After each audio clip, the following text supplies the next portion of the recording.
Finally, my 2015 Jeep Cherokee has actually thrown a fault.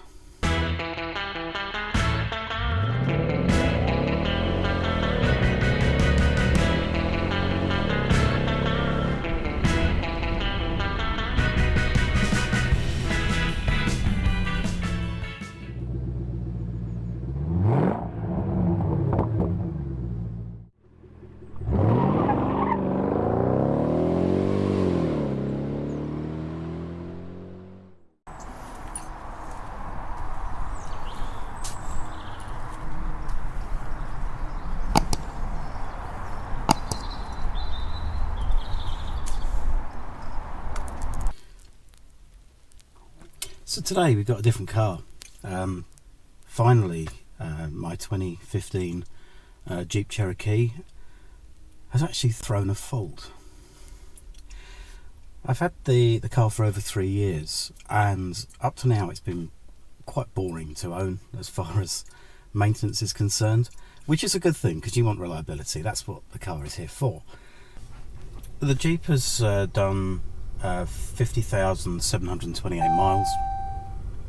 The only thing I've had to spend so far has been routine maintenance and 4 tyres. Absolutely nothing else has had to be spent, which has been really good.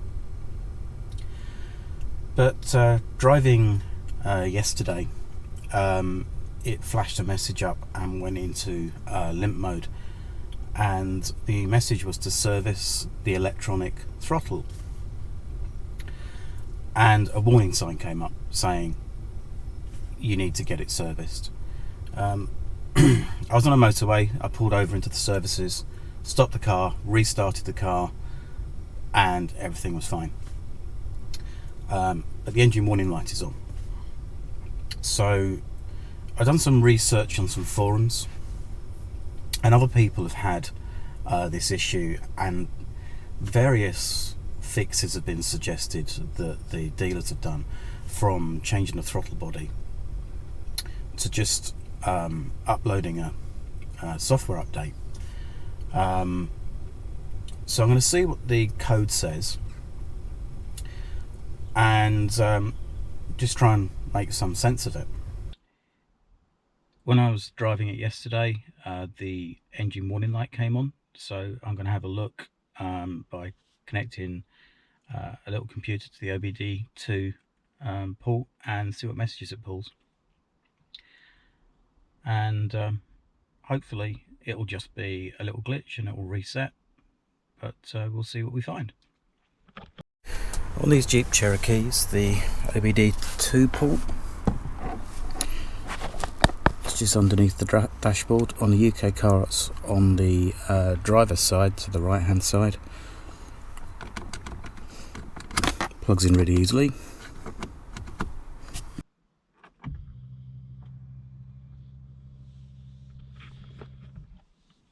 So this is the offending item here. When I was out yesterday, it illuminated. I did stop the car, turned it off and then back on again, but this still remained. So we'll see if we can clear it. Turn the ignition on,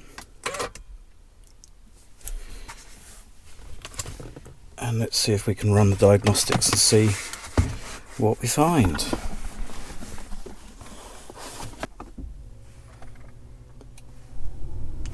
Let's try it again. So the ignition is switched to the run position. Let's turn the fan right down. That's not the fan, that's the volume. In fact, we'll turn that off. Alright, let's see if we find it on Jeep this time again. Smart scan. So it's found it, and we'll do smart scan. Let's see what we've got.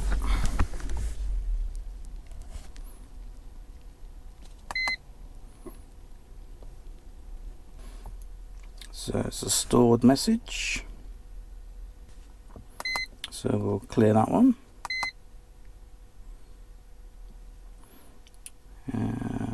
2 is okay. We'll clear it. Go back. Let's read the fault code again. No fault codes. So it's cleared the fault. I had an engine light on there. I'm not quite sure what's causing that, but I have actually now got service airbag system come up.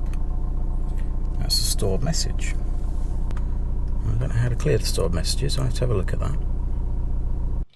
I'll start the car.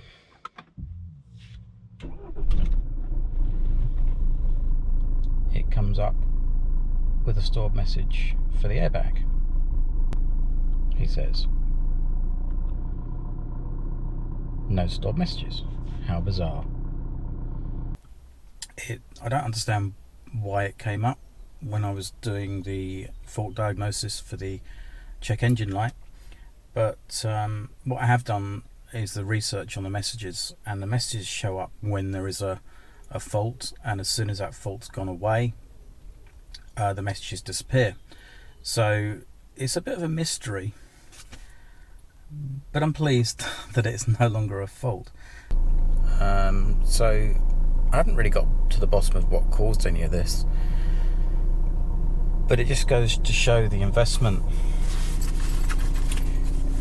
in this iCar Soft tool is a good one, because if I'd have taken this to a Jeep dealer, I'm sure it would cost me £50 or £60 to get the fault diagnosed and for them to switch off the lights. So I've only used it 4 or 5 times, but probably I've already got my money back on it, and if this engine light fault comes up again, I can reinvestigate. Set that to run. As you can see on the dashboard, we've got the engine light that's on. In fact, start it and you'll see it doesn't go out. Okay, it has gone out. So it says there is a code. So I've pressed enter past that and read codes. Let's go with that. So stored is catalyst temperature sensor circuit high bank. So let's erase that. I think this is an intermittent fault.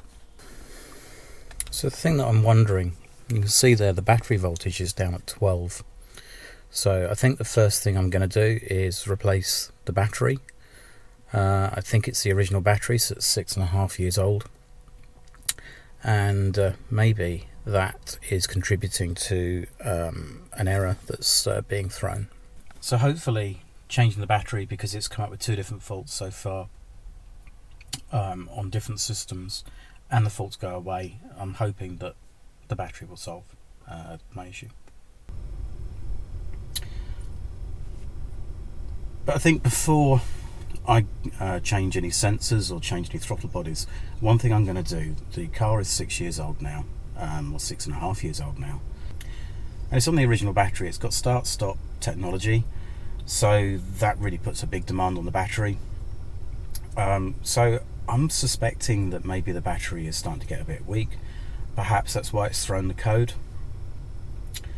It has actually thrown the same code 3 or 4 times in the last month, but this is the first time it's gone into a limp mode.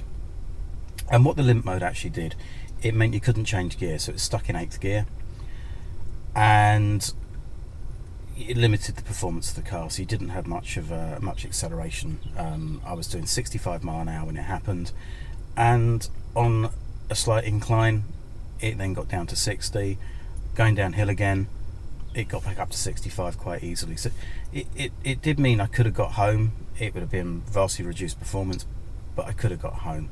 But luckily there was a service area that I could pull in, stop it, start it, reset it, and it was fine.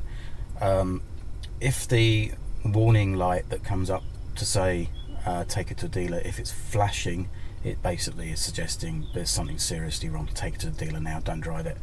It wasn't flashing, it was constant, and the fact that it cleared meant I wasn't too worried to drive the car home. So I'll start the car now and just see what it does. It might throw the warning straight away. The engine light is currently on, and then we'll read the codes and see where we go from there. Put it in the run position, Obviously the engine's not running because I didn't have my foot on the brake. Just let it cycle through all of those. There you go. And so we press the down button to move down to the diagnostic check, and press the enter button.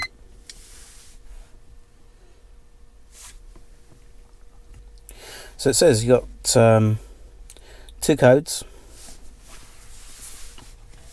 So what I'm going to do now is just a basic battery test. I haven't got a full battery tester. You need to put it under particular loads, and there's algorithms that run within the tester, etc. But I'm going to do 4 tests on the battery. The first one is going to be, I'll take the voltage with the engine on. I will then turn the engine off, and I'll then take the voltage with the engine off. I'll turn lights and a couple of accessories on for 2 or 3 minutes, and then take the voltage again to see if it's dropped down. And lastly, I'll then take the voltage just as the engine is starting, because that's when there's a huge amount of loaders on the battery, and I'm expecting that the voltage is going to drop down significantly. And that might give me an indication whether there is a problem with the battery because it's old. I think I'm going to change the battery anyway, because of its age. It's due to fail at any point in time now, and maybe it's going to solve these issues. You know, a lot of cars, when you get a low voltage, it can throw all sorts of codes. Although I perhaps would expect them to be throwing the codes when you start the engine, not during driving. But I think that's a good. I've got to spend that money anyway, so I don't want to spend money on something that actually is a symptom of the battery being low. Whereas I'm going to have to change the battery anyway. I plan to keep the car for quite a while, so whether I change it now in 6 months or a year time, if it was to last that long, I've still got to spend that money anyway, so I think it's best just to spend that money now. So with the engine running, we're getting around about 13 volts, which isn't really high enough. So with the engine running, we had 13 volts, and now the engine off, 13.4, which is dropping. So I'm now going to put some lights on, and I suspect this is going to drop down low, and it should go. So it's gone down to 12, just below 12 volts. We're now going to start it and see what voltage it goes to when it starts.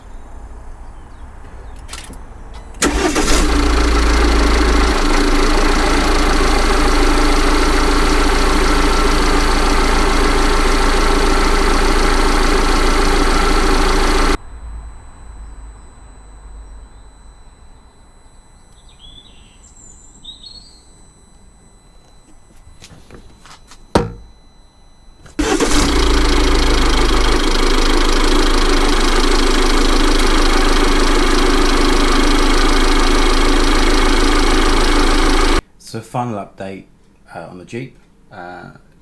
It's now 2 weeks further on, and I've used the car quite a number of times on long journeys and short journeys. It's done around about 600 miles, and there's been no further issues, so I would consider this a success.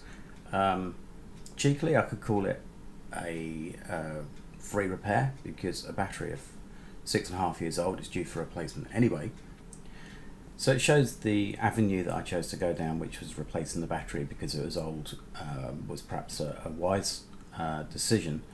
I didn't go chasing a symptom, didn't change any sensors, didn't change the throttle body, didn't take it to Jeep.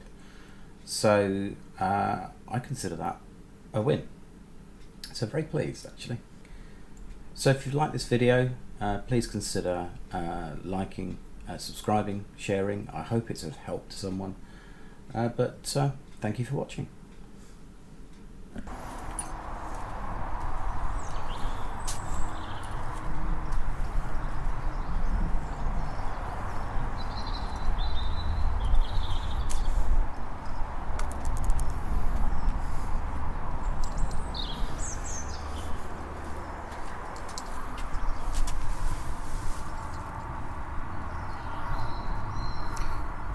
So the wheels are still in great condition after 6 years, which is quite quite unique on these models because a lot of them corrode, but these are almost unmarked, all 4 of them. Paintwork's in great condition all the way around. There's no major scratches anywhere, there's no parking dinks anywhere.